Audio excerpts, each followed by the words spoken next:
শাস্ত্র বলছেন বর্তমান সময়ে আমাদের জীবনে যে বিঘ্ন, প্রতিকূলতা, যে যন্ত্রণা, তাপ, এর নাশ একমাত্র ভক্ত, ভক্তি, ভগবান, গুরু, নাম চারটি হলে এরা তত্ত্ব এক। প্রথমেই ভক্তের কথা এসেছে, প্রথমেই ভক্তের কথা এসেছে। ভক্ত সঙ্গ, ভক্তের সঙ্গে সম্বন্ধ, ভক্তের অনুগ্রহ কৃপা ছাড়া ভক্তি লাভ সুদূর পরাহত, সম্ভব নয়। ধ্যান দিন। ভক্তমাল চরিত্রে বলছেন একবার এক রাজা এক ব্রাহ্মণ আচার্যকে নিজের গুরু রূপে প্রগাঢ় ভালোবেসেছিলেন। ব্রাহ্মণ পণ্ডিত যখন আসেন, রাজার পাশে তার সিংহাসন, তাকে পাদ্যার্ঘ্য দেন, নানান রকম উপহার দেন, মালা চন্দনে ভূষিত করেন। এখন রাজার সম্মান পেয়ে পেয়ে এই আচার্য, এই গুরু, মন্ত্রী বা রাজার অন্যদেরকে মানেনি না। উনি যখন রাজসভাতে প্রবেশ করেন, মন্ত্রীদের উঠে দাঁড়াতে হয়, রাজা নিজে উঠে অভিবাদনের জন্য দাঁড়ান। মন্ত্রীরা প্রণাম করতে গেলে উপেক্ষা করেন, এই তোমরা প্রণাম করো না, ওদেরকে উপেক্ষা করেন। 1 বছর এভাবে চলার পরে মন্ত্রী পরিষদগণ, রাজার আমর্তগণ সকলে ভাবলেন ইনি তো রাজা ছাড়া কাউকে মানেন না, আমাদের তো চরণে প্রণাম করবার অধিকার কেড়ে নিয়েছেন। তুচ্ছ তাচ্ছিল্য করেন। সকলে মিলে মন্ত্রণা করে কি করলো জানেন? একদিন রাজদর্শনে যেই ঢুকবে, দুয়ারের কাছে আটকে দিল, রাজার দর্শন হবে না, ফিরে যান। আরে তোমরা বলার কে? রাজার গুরু আমি। রাজ অভিষেক, রাজ কর্মে আমার অধিকার, আমি তার গুরু, রাজগুরু, পথ ছেড়ে দাও। বলেন আপনার প্রবেশ অধিকার নেই। উনি চিৎকার করতে শুরু করলেন, কিন্তু অন্দরমহলে যাবে কি করে ডাক? ফিরে গেলেন। রাজা বললেন শ্রীগুরু মহারাজ আর আসেনি কেন, খোঁজ নাও, খোঁজ নিয়ে দেখো কেন তিনি আসেননি। বললেন কিছু অপরাধ নেবেন না, খোঁজ নিয়ে জেনেছি উনি 7 দিন ভাগবত পাঠে গেছেন। 7 দিন ভাগবত পাঠে গেছেন, প্রতিদিন আসেন আর ফিরিয়ে দেন। রাজা বলছে 7 দিন পরে আমাকে খোঁজ দেবে, তাকে নিয়ে আসবে, তাকে দর্শন না করলে ভালো লাগে না, তিনি আশীর্বাদ না করলে আমার দিনই বৃথা যায়। 7 দিন বাদে কি বলবে? নতুন মন্ত্রণা তো খাটাতে হবে। রাজার সামনে বিষণ্ণ বদনে মন্ত্রী পরিষদগণ গিয়ে বলছেন রাজার দুঃসংবাদ আছে, উনি মারা গেছেন। জানতে মেরে ফেলেছেন ওনারা। অশ্রদ্ধা করে তো, ওদের তুচ্ছ তাচ্ছিল্য করে, প্রণামটাও নিতে দেয় না। এখন রাজার একটা স্বভাব ছিল, উনি মাসে একবার করে নগর পরিভ্রমণে বেরোতেন। ব্রাহ্মণ গুরু ওই দিনটার অপেক্ষায় ছিলেন, বাইরে তো একদিন তিনি আসবেন, এদের কৌশলটা সামনে তো প্রকাশ না করলে আমাকে ওরা প্রবেশ করতে। যেদিন রাজা পরিভ্রমণে যাবেন তার আগের দিন রাত্রে গিয়ে হাত পা বেঁধে মুখে টেপ মেরে জঙ্গলে রেখে এসছে। কোন কারণে উনি ওইসব ছাড়িয়ে রাস্তার এক গাছের উপরে উঠেছেন, ধরলেই তো আবার বাঁধবে। গাছের উপরে আছে, রাজা যখন যাবে রথে করে আমি ঝাঁপ দিয়ে হোক, চিৎকার করে হোক জানাবো। রাজা আসছেন, রাজা নগর পরিভ্রমণে বেরিয়েছেন, গাছের উপর থেকে চিৎকার করে বলছেন রাজা, রাজা আমি তোমার গুরু, ব্রাহ্মণ গুরু, আমার দিকে তাকাও। যেই শব্দ শুনতে পেয়ে রাজা উপরের দিকে তাকিয়েছেন, বলে তোমরা বললে মারা গেছে।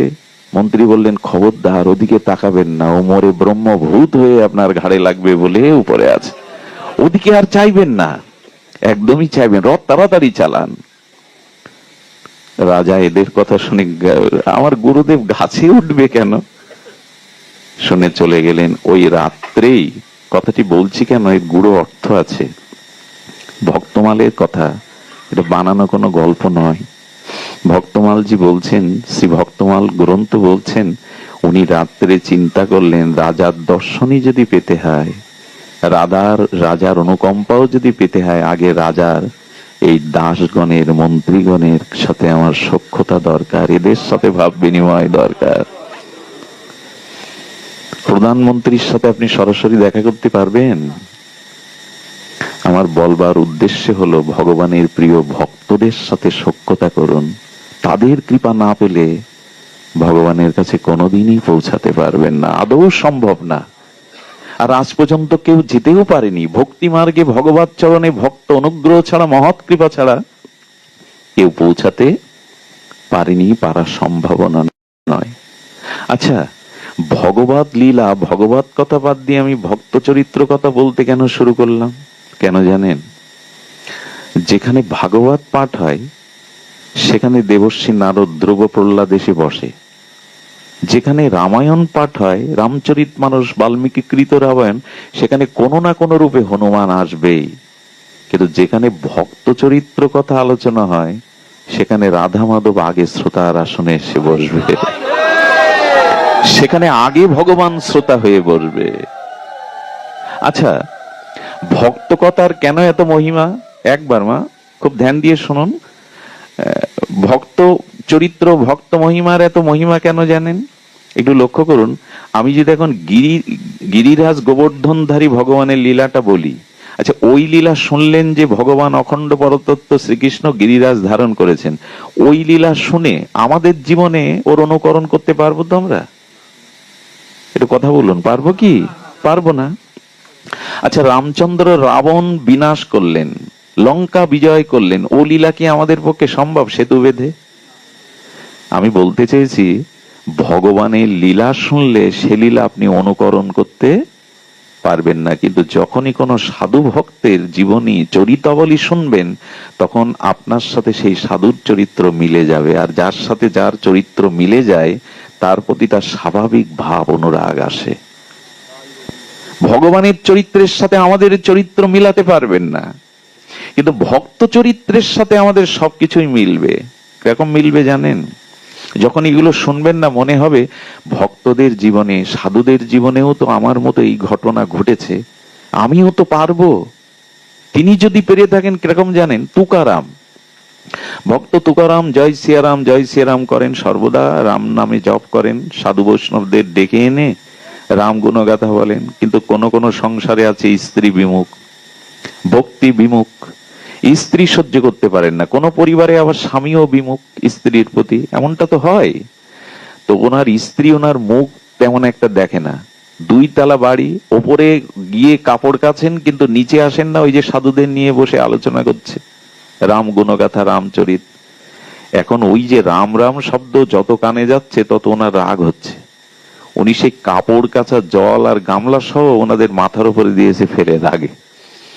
যখন জল পড়ছে সাধুদের গায়ে, ওই কাপড় ধোয়া জল, তখন তুকারামের কাছে অন্য সাধুরা বলছে, প্রভু জল পড়ছে কোথা থেকে?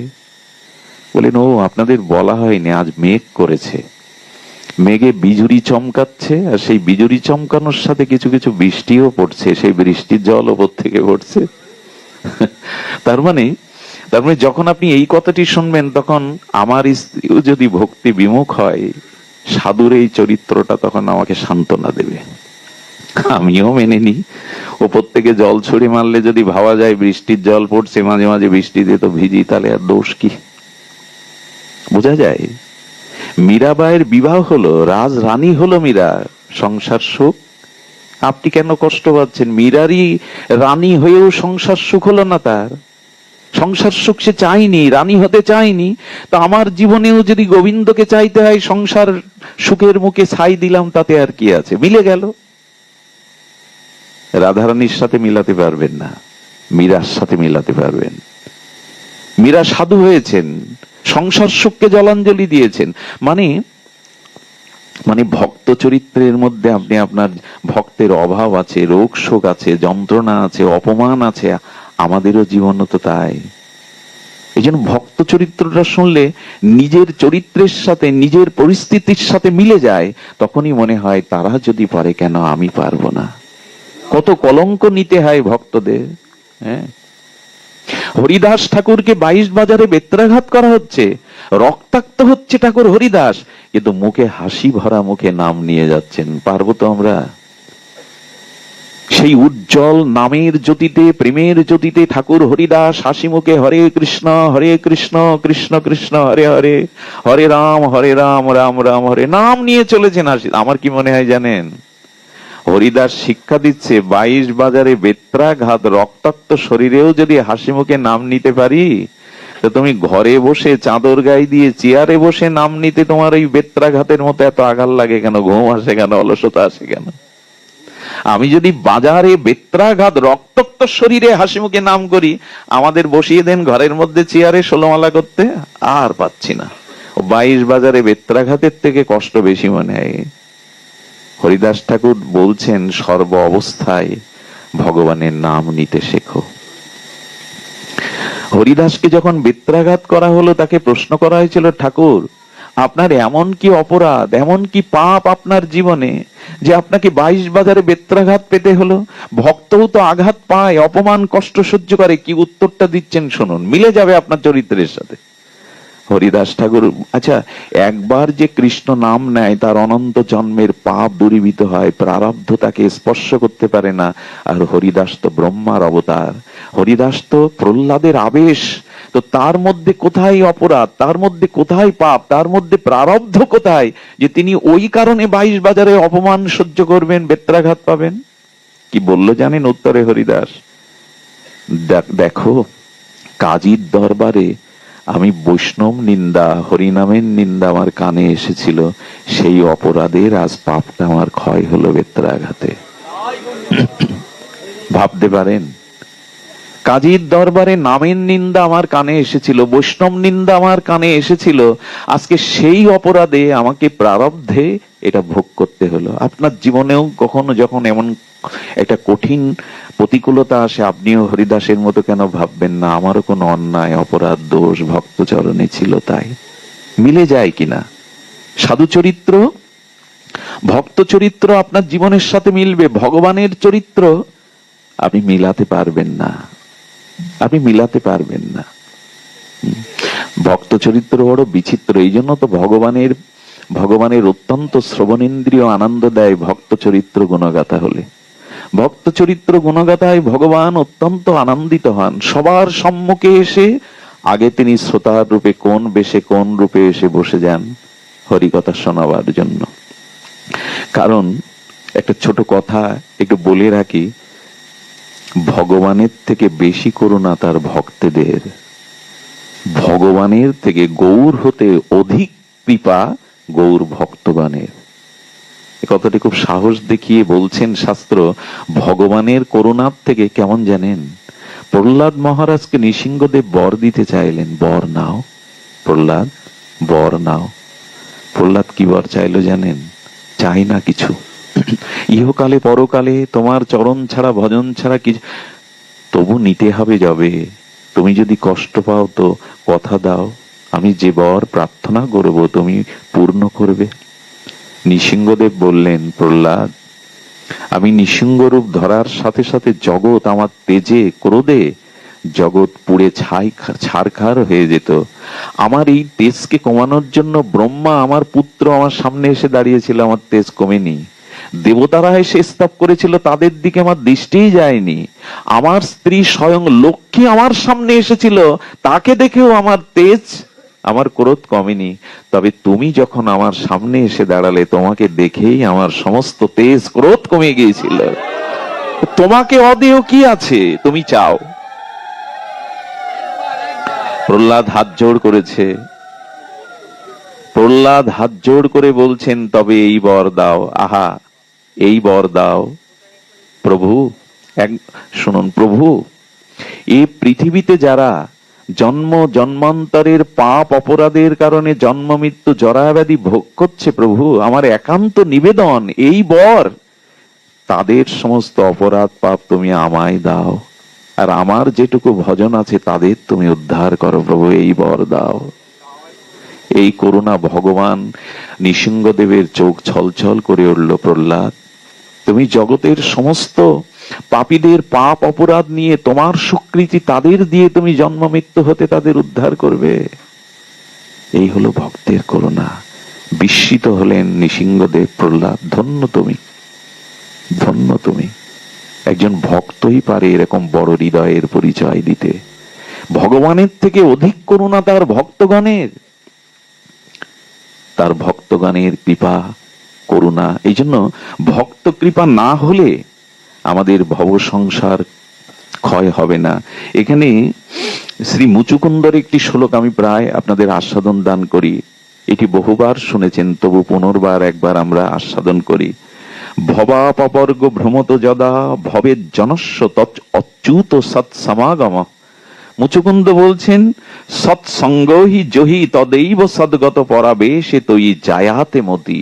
হে প্রভু, সংসার চক্রে পরিভ্রমণ হতে হতে কোন জীবের সংসার ক্ষয় তখনই হয় যখনই সে সাধু কৃপা, ভক্ত সঙ্গ পায়, তখনই তার অনন্ত জন্মের চক্র থেকে সংসার ক্ষয় হয়। আমাদের সংসার বাসনা সাধু কৃপা, ভক্ত সঙ্গ ছাড়া ক্ষয় হবেই না, হতেই পারে না, কোনোদিনই হবে না। আর আরেকটা জিনিস কি জানেন, ভক্তের মহিমা বা ভক্তির মহিমা এরকম কোন শাস্ত্রে লেখা আছে এইটা হতে হবে এমন নয়। একটু ধ্যান দিন, ভক্তের করুণা, মহতের করুণা, শ্রীগুরু করুণা শাস্ত্রের নিয়মে হবে না।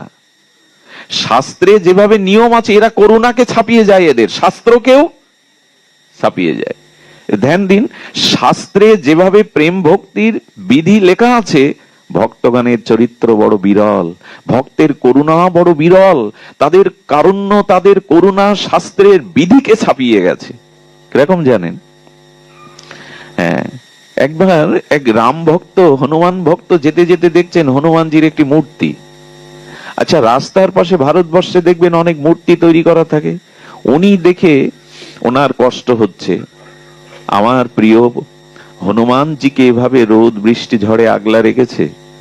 উনি টিন জোগাড় করে, খড়কুটো জোগাড় করে চাল টাল দিয়ে দিলেন, রোদ বৃষ্টিতে ভিজবে। আর যিনি মূর্তিটা করেছিলেন তিনি বললেন, এই কাজ কে করলো? আরে যদি রাস্তার পাশে কেউ আগুন জ্বালিয়ে দেয়, আমার হনুমানকে আগুনে পুড়ে মরবে? উনি ভেঙে দিলেন, উনি এসে আবার গড়লেন, উনি আবার ভাঙলেন। যেদিন মুখোমুখি হলেন সেদিন হাতাহাতির পর্যায়ে চলে গেল। আরে আমার হনুমানকে তুমি, আচ্ছা এরকম কোন বিধি লেখা আছে কি শাস্ত্রে? প্রেম কি জিনিস দেখুন, ভক্তি কি জিনিস দেখুন, ভক্তের বিচিত্র চরিত্র দেখুন। উনি বলছেন রোদ বৃষ্টি ঝড়ে কেন হনুমানকে রেখেছো? আর ও বলছে আগুন লাগলে কি তুমি ঠেকাতে আসবে? এই জন্য আমি আবরণ রাখিনি। যখন হাতাহাতির পর্যায়ে হনুমানজি প্রকাট হয়ে গেছে, হনুমান প্রকাট হয়ে বললেন, ঝগড়া করো না, তোমরা দুইজন আমাকে ভালোবাসো বলেই দুটো বিধান তুলছো। তবে শোনো, কথা দিচ্ছি, রোদ বৃষ্টি ঝড়ে আমি এর মধ্যে থাকবো, আর আগুন লাগলে আমি তোমার কথা রাখবার জন্য দূরে গিয়ে দাঁড়াবো, আমার গায়ে আগুন লাগবে না। দুইজনই মেনে নাও, দুইজনেই জয়ী হও। প্রেমের কিছু বিচিত্রতা, ভক্তদের কিছু বিচিত্রতা আছে, চরিত্র বড় বিচিত্র। এরকম নয় যে এগুলি শুধু ওইভাবেই নিয়মে থাকবে। এই জন্য যতদিন সংসার চক্র হতে সংসার ক্ষয় হওয়ার উপক্রম ততদিন হবে না, যতদিন শুদ্ধ ভক্ত কৃপা, ভক্ত সঙ্গ না পাবেন। এই জন্য ভক্ত চরিত্র শুনুন। ভক্তদের চরিত্র বড় বিরল, ভক্ত চরিত্র বড় মহিমান্বিত। তবে চলুন, গিরি গোবর্ধনের আমাদের অষ্ট সখা বল্লভাচার্য সম্প্রদায়ের এক সখা ছিলেন, নাম শ্রীকৃষ্ণ দাসজি। কি নাম বললাম? শ্রীকৃষ্ণ দাসজি, গোবর্ধনে। কি বিচিত্র কথা শুনুন তো। গিরি গোবর্ধনে গোবর্ধন গিরিরাজকে উনি সিঙ্গার করতে ভালোবাসতেন। সিঙ্গার করতে ভালোবাসতেন বিধায় তখন বহুদিন আগের কথা, স্বর্ণ মুদ্রার প্রচলন ছিল তখন। তো গিরিরাজকে সুন্দর সুন্দর পোশাক পরাবে বলে উনি কি করেছেন জানেন? উনি স্বর্ণ মুদ্রা নিয়ে আগ্রাতে এসছেন। ভক্তমাল চরিত্রে আছে আগ্রার একটি বাজারের নাম দিল্লি বাজার। সেই দিল্লি বাজারে এসছেন ভগবানের জন্য সুন্দর সুন্দর দামি কাপড় কিনবে বলে। এই প্রসঙ্গে একটা কথা বলে রাখি, কারো বাজারে গিয়ে বাজার করা দেখে বোঝা যায় এই মানুষটা ভগবানকে ভালোবাসে কিনা। কিরকম জানেন? গিন্নিমারা লিখে দেয় অমুক তমুক চাল ডাল নুন মশলা। আচ্ছা, উনি বাজার করতে গিয়ে দেখে 10টা টাকা পকেটে আছে, আর এই 10টা টাকা ভ্যান ভাড়া বা রিক্সা ভাড়া। উনি পায়ে হেঁটে এসে নাতনির জন্য একটা চকলেট বা রসগোল্লা কেনে। এটা কি লিস্টে লেখা থাকে? শাস্ত্রে সব লেখা থাকে না। ভক্তের ভব্য ভাবনা, প্রেম আলাদা জিনিস। আচ্ছা, ওই 10 টাকায় পায়ে হেঁটে ওর জন্য রসগোল্লাটা নিল কেন? বাজারে গেলে যে যাকে যত বেশি ভালোবাসে আর সে যেটা পছন্দ করে, বাজারে ঘুরতে ঘুরতে ওই কথাটা তার মনে পড়ে। এই এই জন্য বাজার করা দেখে একটা লোকের বোঝা যায় ভগবানের প্রতি তার কতটুকু ভক্তি আছে। ওই বাজারের মধ্যে মনে পড়বে গোপালের জন্য কিছু নিয়ে যায়, রাধা মাধবের জন্য এই ফলটা নিয়ে যায়। সারা জীবন বাজার করলাম প্যাকেট হাতে, একবারও মনে পড়ে আমার ঘরে নিতাই গৌর আছে, রাধা মাধব আছে, কিছু নিয়ে যায়? কারো বাজার করা দেখে বোঝা যায় তার ভগবত ভক্তিটা কতটুকু। আমরা নিজের আহার্যের জন্য বাজার করতে হয়, নিয়ম করি, একবারও কি মনে পড়ে না আমার ঘরে ভগবান আছেন? এই শীত পড়েছে, একটা সুন্দর কাপড় ভগবানকে পরাই, শীতের কাপড়। আমার গায়ে তো শীতের বস্ত্র ছেলে মেয়ের গায়ে তো দিয়েছি। গৌর গোবিন্দ ঘরে আছে, ওরা তো কাঠ না, ওরা তো পাথর না, মূর্তি না, প্রতিমা না, ওদের গায়ে একটা কাপড় চড়াই। বাজারের প্রথম ফলটা, প্রথম সবজিটা তাকে দেই। আর একটা জিনিস দেখে বোঝা যায় আপনি ভক্তি পথে কতটুকু এগিয়েছেন। সেই স্বপ্নটা হলো স্বপ্ন বিজ্ঞান। যে মানুষ যে জাতীয় স্বপ্ন দেখে তার ভজনের স্তর ততটুকু।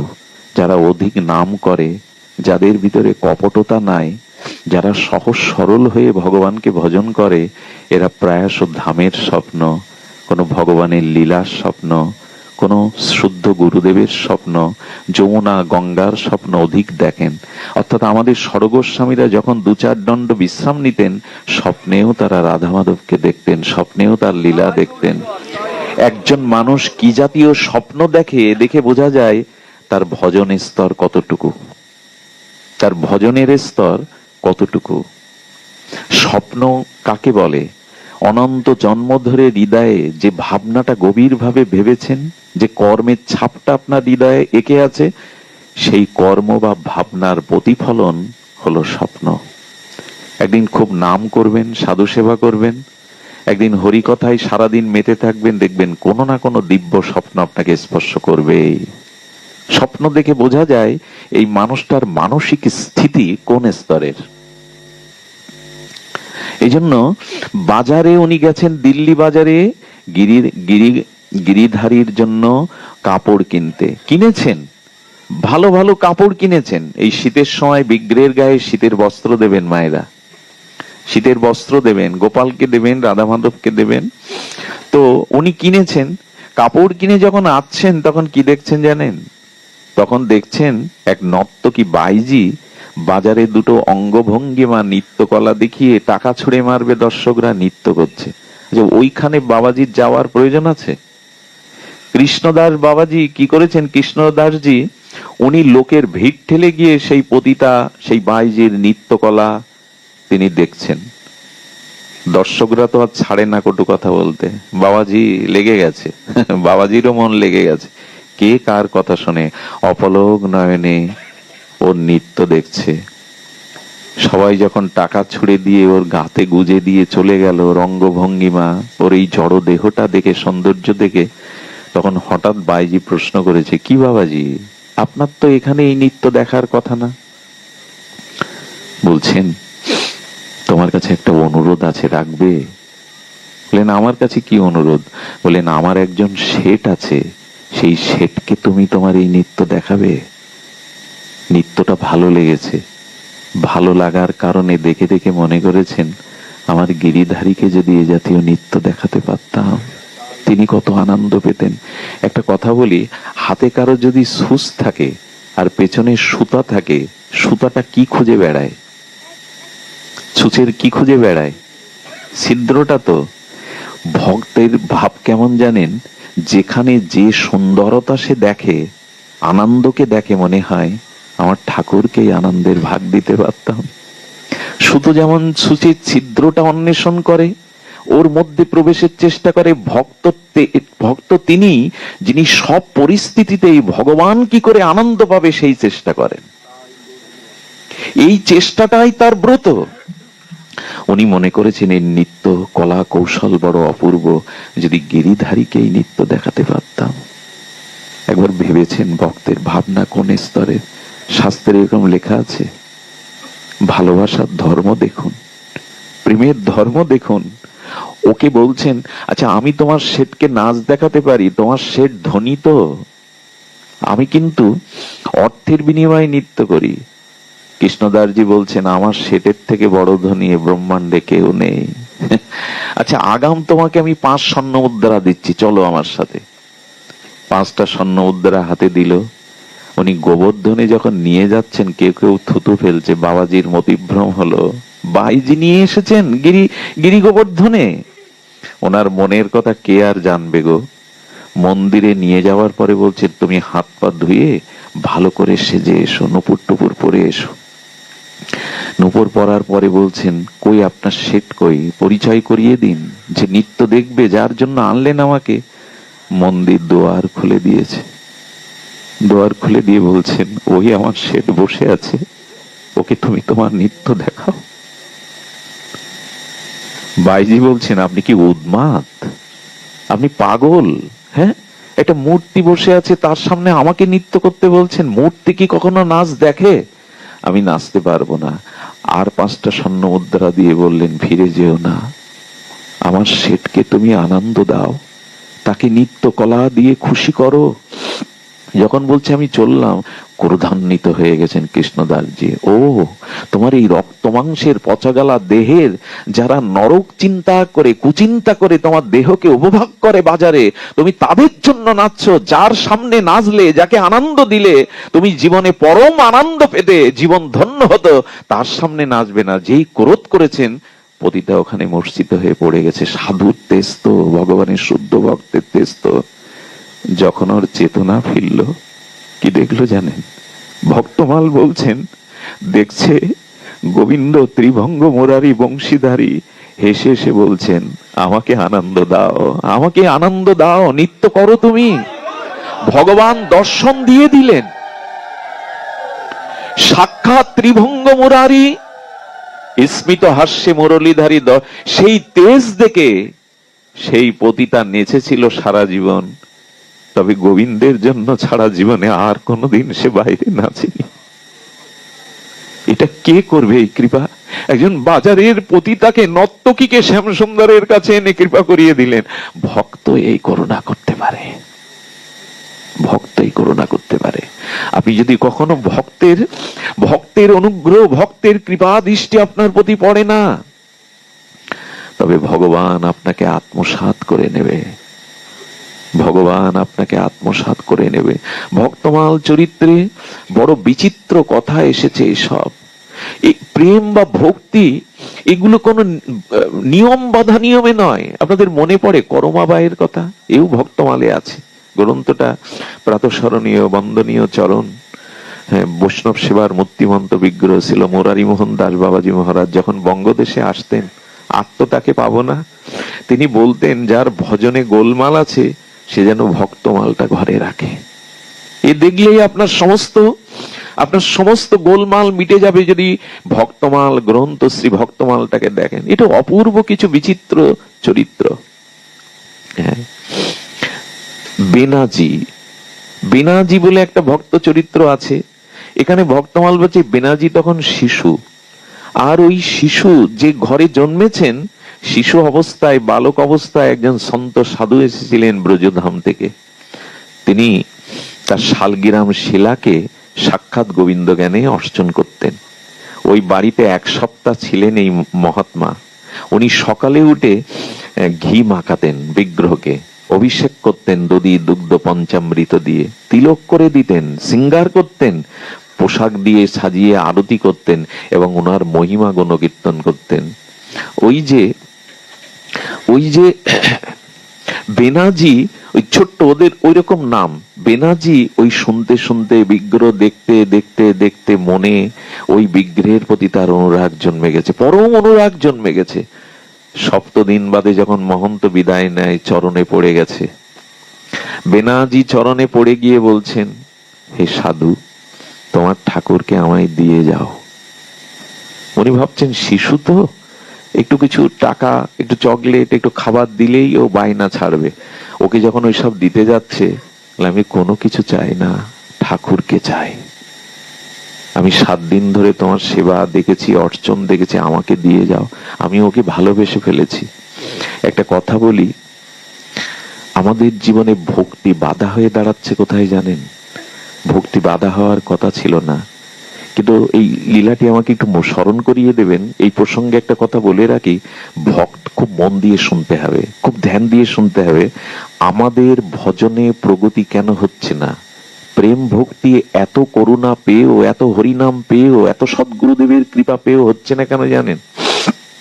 সেটা হলো ভক্ত, ভগবান আর ভক্তিতে যদি কখনো আপনার শ্রদ্ধা বিশ্বাস দৃঢ় না হয়, ওইখানে যদি ঈমান বা সত্যতা আপনি না রাখতে পারেন, কোটি জন্ম বিলম্ব হবে তবুও ভক্তি পাবেন না।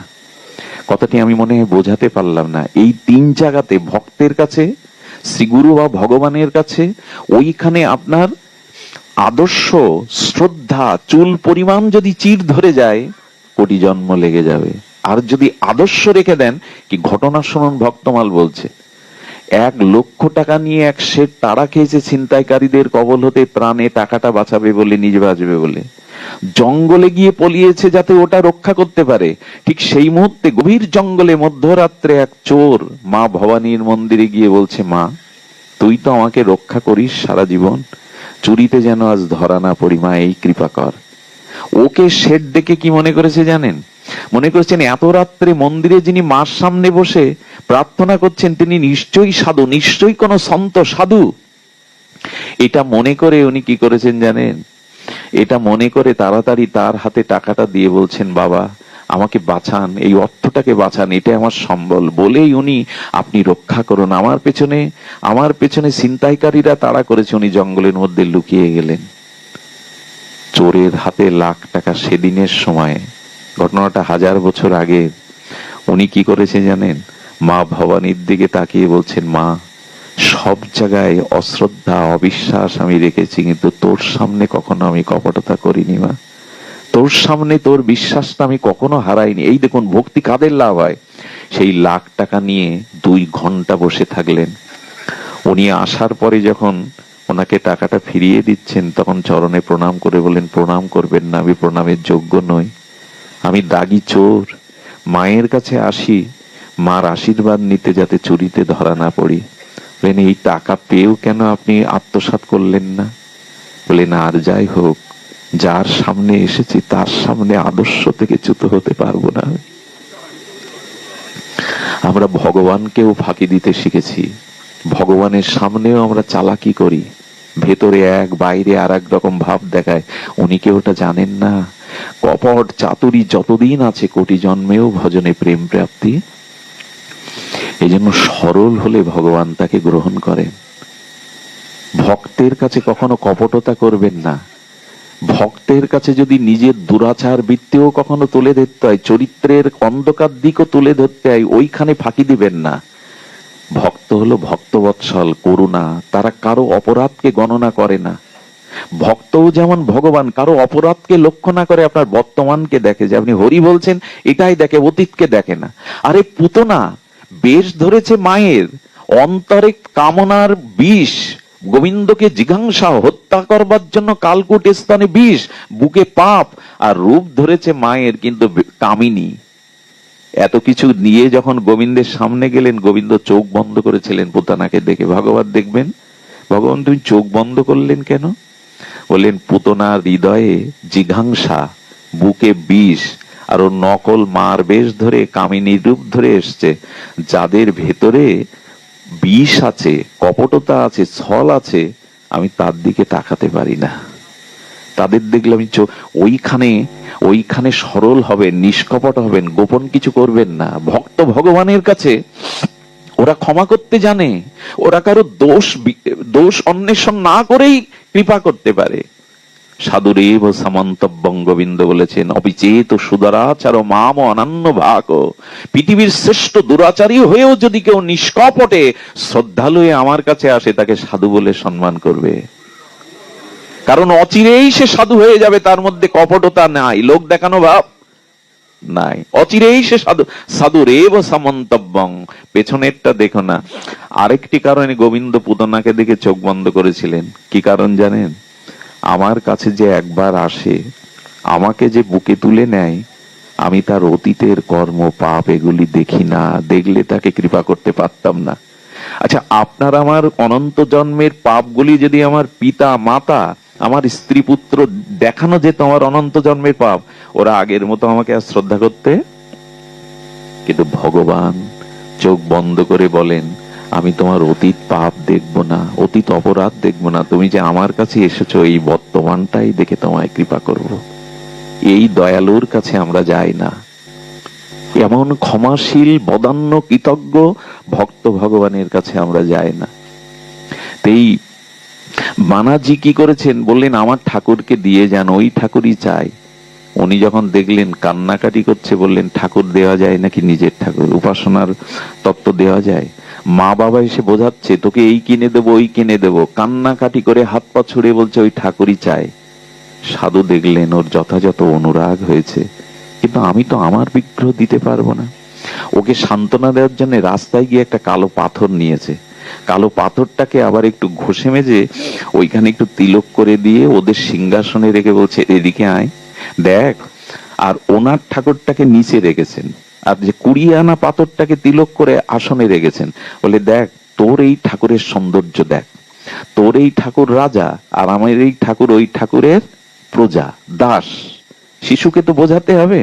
তো ওই তিলক করা দেখে, সিঙ্গার করা দেখে বলছেন আমার ঠাকুরও তো সুন্দর, আমার ঠাকুর রাজা তোমার ঠাকুর প্রজা। বলে আমি রাজাই নেব। সাধু বললেন হ্যাঁ, কৌশলটা কাজে লেগেছে। ওকে দিয়ে গেল, দিয়ে তো গেল। এই দেখুন কারা ভগবান পায়। ও তো শাস্ত্রবিদ্যা জানে না, ও তো নিয়ম নীতি সদাচার জানে না। সেই দিন থেকে শুরু হলো ভগবানের প্রতি অকৃত্রিম নিষ্কপট ভালোবাসা। কি করে জানেন?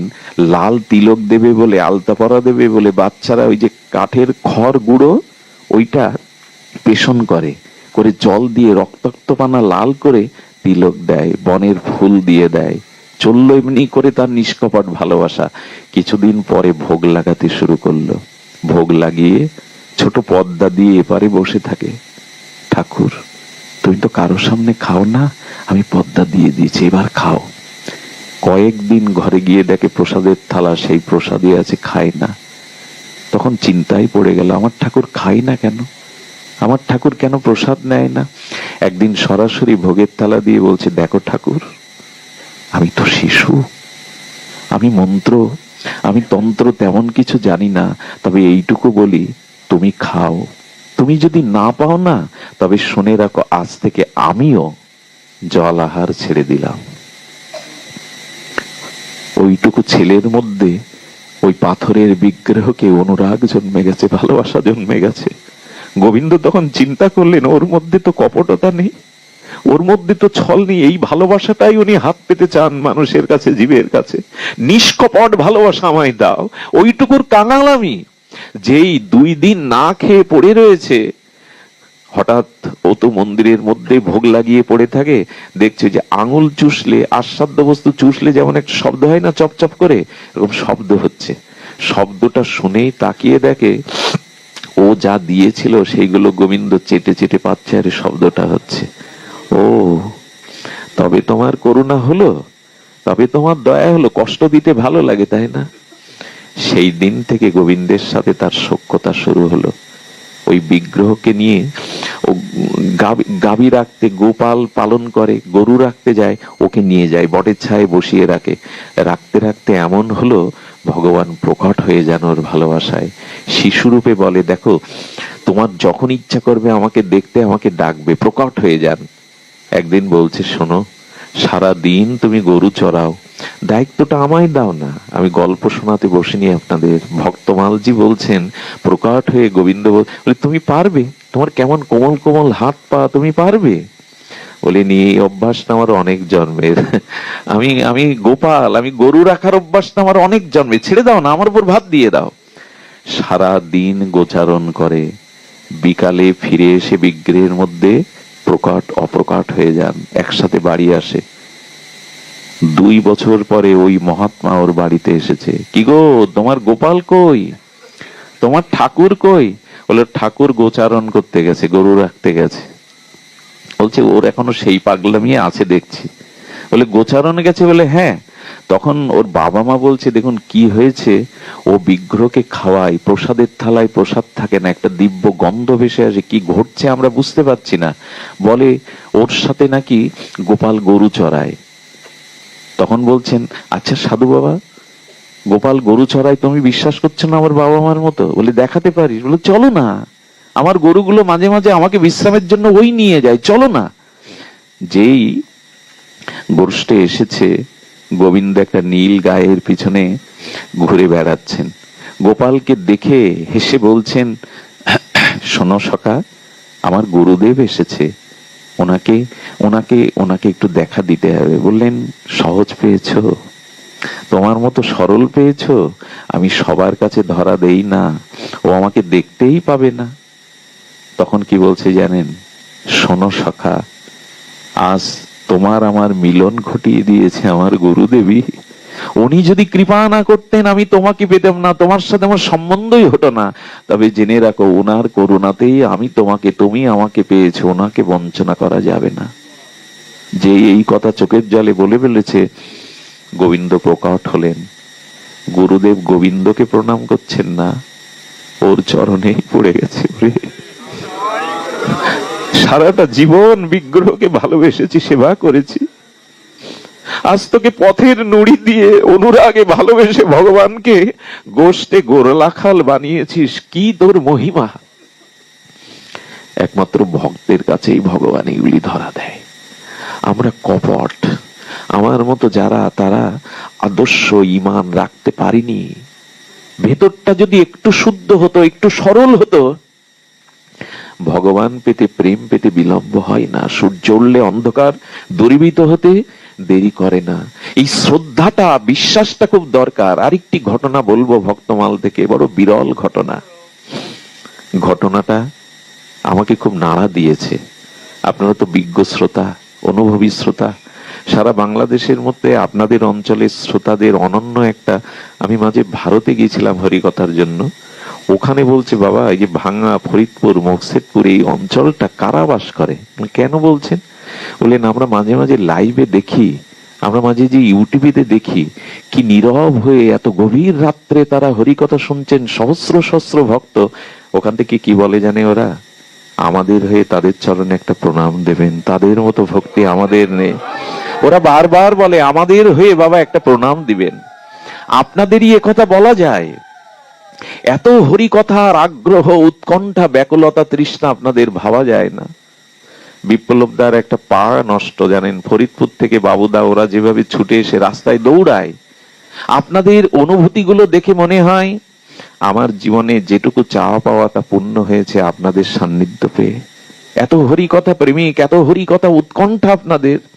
হ্যাঁ, এটা এটা ওই দেশের, মানে নোয়াখালীর একটা সমস্ত লোক, 99% লোক নদিয়ার একটা নগরে বাস করে। তারা হাউমাউ করে কাঁদছেন আর বলছেন, বাবা বাবা, আমরা খুঁজে পাই ওই শ্রোতাদের মধ্যে আপনাকে। আপনি তাদের বারবার আমাদের হয়ে প্রণাম দেবেন, আশীর্বাদ করতে বলবেন যে না, আমাদের হরিকথাতে রুচি হয়। শুনুন তবে ভক্তমাল চরিত্রে এই শ্রদ্ধা, আদর্শ, এই জায়গাটা নষ্ট হলে কিন্তু আমরা পাবো না, কোটি জন্মেও পাবো না। সেই চরিত্র শুনুন ভক্তমালে। ঘটনা ঘটেছে, অপরাধ নেবেন না, দলিত সম্প্রদায়ের, অর্থাৎ ঋষি সম্প্রদায়ের, দাস সম্প্রদায়ের আমরা যারা বলি, সহজ কথায় যাদের মুচি বলা হয়, ক্ষমা করবেন, কোন জাতি ভগবানের কাছে, ভক্তের কাছে ছোট নয়। তো তাদের সংসারে অভাব, স্বামী স্ত্রী ঝগড়া করতে করতে মাঝে মাঝে মারধরও করে বসে। তার স্ত্রী এত কঠোরা যে স্বামীর গালে দুটো চড় বসিয়ে দিয়েছেন। উনি কি করবে? উনি এই কষ্টে, এই অপমান সহ্য না করতে পেরে, উনি সেই যে এক কাপড়ে ছিলেন, জঙ্গলের মধ্যে যেতে গিয়ে সে আবেশে জঙ্গলের কাঁটায় কাপড়ও ছিঁড়ে গেছে। কোন রকমের লজ্জা ঢেকে জঙ্গলের মধ্যে বসে পেয়েছেন সারাদিন। উনি কি বৈরাগ্য নিয়ে গেলেন? স্ত্রীর চড় খেয়ে গেছেন মনের দুঃখে, কি আর করবে? জঙ্গলের মধ্যে বসে বসে রয়েছে। বিকাল বেলা ওই প্রদেশের রাজা তার মন্ত্রীকে নিয়ে, এটা ভাগবত আমাদের ভক্তমাল চরিত্রের কথা, ওই রাজা তার মন্ত্রীকে নিয়ে ওই পথে পরিভ্রমণ, জঙ্গলের শোভা দেখতে বেরিয়েছেন। তো ওই মন্ত্রী ছিলেন আধ্যাত্মিক জগতের একজন ভক্ত। উনি রাজাকে আধ্যাত্মিক জগতের ভগবত লীলা শ্রবণ করাতে করাতে ওনাকে নাম নিয়ে আছেন। উনি হরি নাম করেন, একাদশী করেন, একটু অর্ধেক ওনার কাছে হরি কথা শোনেন। কিন্তু পথে যেতে যেতে বলছেন, আমার আধ্যাত্মিক রাজ্যে বিচরণ মন্ত্রী হচ্ছে তো, ঠিক ঠিক হচ্ছে তো? বলেন রাজা, সব হচ্ছে, কিন্তু একটি জিনিস না হলে যে ভজন আপনার পূর্ণতা পাবে না, সেটা হলো আপনি এখনো সদ্গুরুদেবের চরণ আশ্রয় করেননি। কোনো কিছুই পূর্ণতা হবে না। বলেন আমাকে তো তাহলে এই মুহূর্তেই সদ্গুরু নিতে হবে, জীবন্ত সায়ান্নে, কখন আয়ু ফুরিয়ে যাবে, আপনি আমার সদ্গুরুদেবের ব্যবস্থা করুন। ঠিক এই কথা বলতে বলতে জঙ্গলের মধ্যে ওই বইয়ের হাতে মার খাওয়া বেটা বসে আছে ওখানে, ওকে দেখে বলছেন, মন্ত্রী, ভগবান কি আমার কথা শুনলেন? ওই দেখুন, জঙ্গলের মধ্যে এক মহাত্মা বসে আছে নীরবে অবনত মস্তকে। নিশ্চয়ই কোনো মহাত্মা না হলে জঙ্গলের মধ্যে কেন থাকবেন?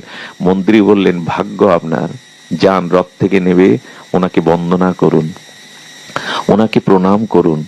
ওনাকে গিয়ে প্রণাম যেই করছে, মনে মনে ভাবছে, এটা কি স্বপ্ন? স্ত্রীর হাতে মায়ের খেয়ে একটু লুকাপো অপমান বলে এখন রাজা আমার সামনে হাত জোর করে দাঁড়িয়েছে, আমি স্বপ্ন দেখছি না তো? মন্ত্রী বলছেন, মনে মনে বলছেন কথাটা, মন্ত্রী বলছেন, ওভাবে হাত জোর করলে হবে না, আপনি সাষ্টাঙ্গে ওনার চরণে হাত দিয়ে প্রণাম করুন। উনি বলছেন, বাহ, দেখা যাক কত দূর যায়। রাজা আমাকে প্রণাম করছে চরণে হাত দিয়ে। রাজা প্রণাম করার পরে কোনো কথা বলছে না, কথা বললেই তো ধরা পড়ে যাবে। তখন বলছেন, মন্ত্রী, ওনার বসন যে নাই, ছেঁড়া ফোটা বসন। তখন বললেন, যারা আচার্য হয়, যারা অন্তর্মনা হয়, যাদের দেহাবেশ নাই, তারা তো বস্ত্রই পরে না। মহান মহান আচার্যদের বস্ত্র থাকে না। মনে মনে বলছেন, বানাও, আমাকে বানাও, আচার্য বানাও, কাপড় যে কেন ছেড়েছে তা তো তোমরা জানো না। এরপরে বলছেন, প্রভু, আমি আপনার চরণ আশ্রয় করতে চাই, আমি গৌর গোবিন্দের ভজন চাই, কৃপা করুন, আমাকে চরণে কৃপা করে আশ্রয় দিন। মনে মনে বললেন, এ সুযোগ বা কেন ছাড়বো? কথা বলছেন না দেখে মন্ত্রীকে বলছেন রাজা, উনি তো কথা বলেন না। মন্ত্রী কি বললো জানেন? যারা খুব উচ্চাঙ্গের সাধু হয় তারা মৌন থাকে, সরসা কথা বলে না। উনি অনেক উচ্চাঙ্গের মহাত্মা, আপনার ভাগ্য রাজা। কান বাড়িয়ে দিলেন, কি বললো ওই জানে। রাজা শ্রদ্ধা করে গুরু রূপে বরণ করে রথে তুললেন, রাজবাড়িতে এনে তাকে অভিষেক করালেন, তার চরণ বন্দনা করলেন, আরতি করে ঘরে রেখেছেন। 3 দিন ধরে ঘরের থেকে বেরোবে কি করে? বইয়ের হাতে মার খাওয়া লোক গ্রামে বেরোবে কি করে? কথা বললে ধরা খেয়ে যাবে। প্রসাদ পাচ্ছেন, বসে বসে মৌন থাকেন। রাজকুমারী 3 দিন ধরে লক্ষণ দেখে ওর শ্রদ্ধা এসে গেল, ইনিই তো প্রকৃত রাজ। পুরীতে ওনার কোনো অভিপ্রায় দেখছি না, নীরব অন্তর্মনা। রাজাকে বললেন, বাবা, আমিও ওনার চরণাশ্রয় করতে চাই। কুমারী দীক্ষা নিলেন, রাজকুমারী দীক্ষা নিলেন। দীক্ষা নেওয়ার পরে বেশ 15 দিন চলল, 2 সপ্তাহ। ওনার প্রতি এত শ্রদ্ধা, রাজার থেকে রাজকুমারীর কোনো গল্প নয়। শুনুন, অপেক্ষা করছে আমাদের জন্য সেই সংবাদ। এই কুমারী তাকে সদ্গুরু ভগবানের আসনে বসিয়ে, সদ্গুরু প্রকট ভগবান, অপ্রকট ভগবানের থেকে প্রকট গুরুদেবের প্রতি তার অধিক শ্রদ্ধা। গুরু সেবা, গুরু সমস্ত বন্দনা প্রণাম সেবা সে নিবিষ্ট চিত্তে করতে লাগলো। কিন্তু রাজার একটা প্রস্তাব আসলো। বললেন, শ্রী গুরুদেব, আমি আমার যে রাজ্যের নগরটা আপনাকে একটু ঘোরাতে চাই, আপনি কৃপা করে যদি রথে উঠতেন, আমি মন্ত্রীকে নিয়ে আপনাকে আমার নগরটা একটু, আপনার দৃষ্টি পড়লেই তো আমার নগরের মঙ্গল হবে। নীরবে রথে উঠলেন। অপেক্ষা করছিল ওই দিন।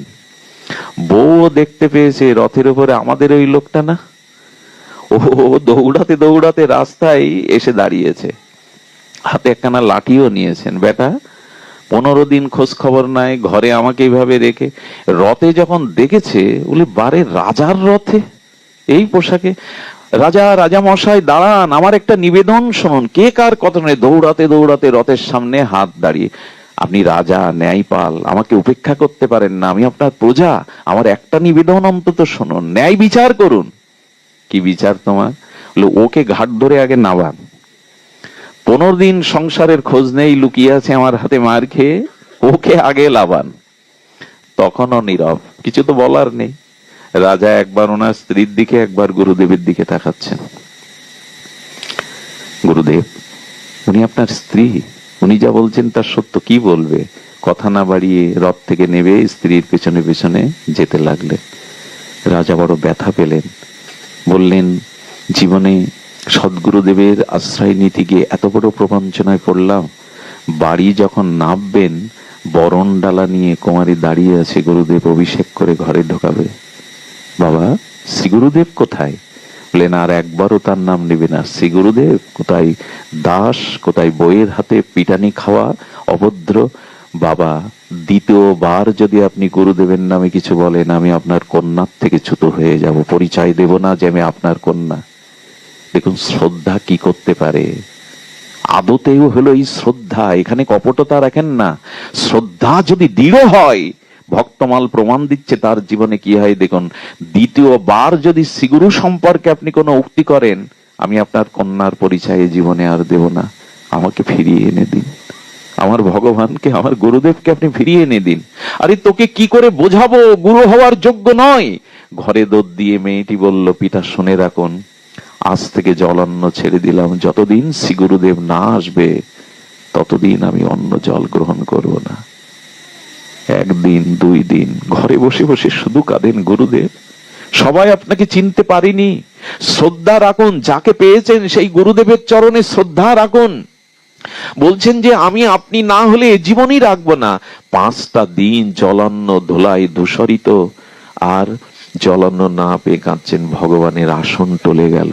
এই ভক্তিতেই, শ্রদ্ধাই তো ভগবানের আসন টলে। ভগবান বৈকুণ্ঠ এসে বলছেন, ওঠ মা, উঠে জলান্ন নিয়ে নে। আমার গুরুদেবকে সেবা না দিয়ে আমি নেব না। আপনি কে? বলে, আমি বৈকুণ্ঠ বিলাস মূর্তি শ্রী ভগবান। বলেন, আপনি এসেছেন, কিন্তু আমার প্রয়োজন যে আমার শ্রী গুরুদেবের, আপনি ওনাকে আমার কাছে এনে দিন। ভগবান, একটা কথা বলি, গুরুদেব যদি আপনার গলায় 2 পেজ তুলসীর মালা দিয়ে দেয়, আচ্ছা শ্রীকৃষ্ণ যদি কখনো আপনার সামনে এসে বলে 3 পেজ দিতে হয়, তুমি 3 পেজ দাও, আপনি কি বলবেন জানেন? উপযুক্ত গুরু নিষ্ঠাপরায়ণ ভক্ত কি বলে জানেন? হে ভগবান, আপনি আপনার জায়গায় থাকুন, গুরুদেবের বাইরে 1 বিন্দু আমি আপনার আদেশ পালন করতে পারবো না। এই হলো গুরুনিষ্ঠ ভক্তের কথা। ভগবান এদের প্রতি সন্তুষ্ট হয়। যার গুরুনিষ্ঠা নেই, ভগবানের কৃপা হতে সে বঞ্চিত। কে দেবে প্রেম, কে দেবে ভক্তি, কে ভব সংসার পার করবে? শ্রী গুরু মহারাজই। মেয়েটার কান্না দেখে তখন বলছেন, আর উপায় নাই, স্বয়ং ভগবানকে যেতে হলো তার বাড়িতে। এত শ্রদ্ধা যদি নষ্ট হয়, আমার শাস্ত্রের বাক্য মিথ্যা হয়ে যাবে।